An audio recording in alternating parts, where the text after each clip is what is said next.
Today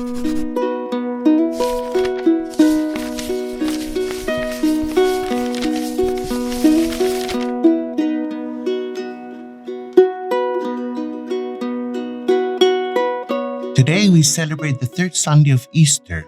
The Gospel is taken from St. Luke, chapter 24, verses 35 to 48.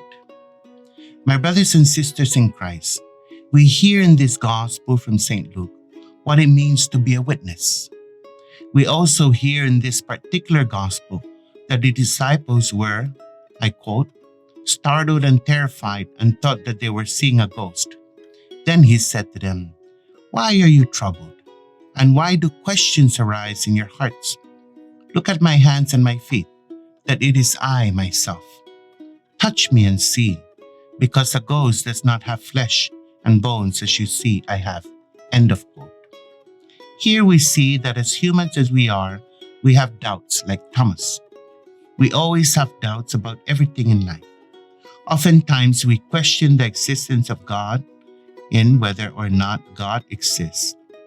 For the most part, God never leaves us wandering out there in life without His assistance or help.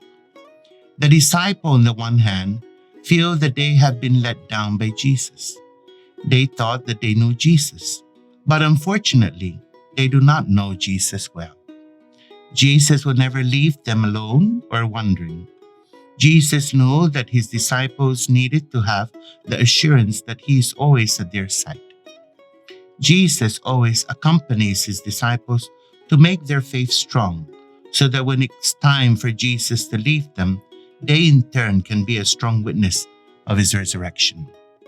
Jesus knew that to leave the disciples on their own would be a disaster, because they have not fully grasped what Jesus had in store for them.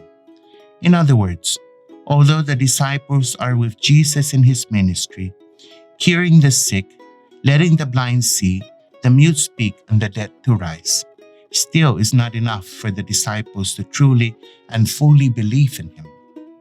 As fragile as we are, Jesus once again said to them, and I quote, "These are my words that I spoke to you while I was still with you, that everything written about me in the law of Moses and in the Psalms must be fulfilled." End of quote.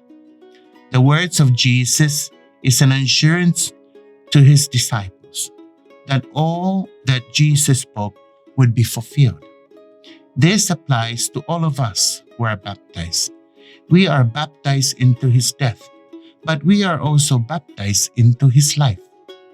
Let us all come to believe in the real presence of Jesus in our life. Let us not doubt or let a question arise in our hearts. Quote, "To believe that Jesus is the Christ, the Son of God, and that through this belief you may have life in His name." End of quote. Truly, the Lord is risen, and Jesus is among us in our midst, and we are witnesses of this God's great love for us. Alleluia, alleluia.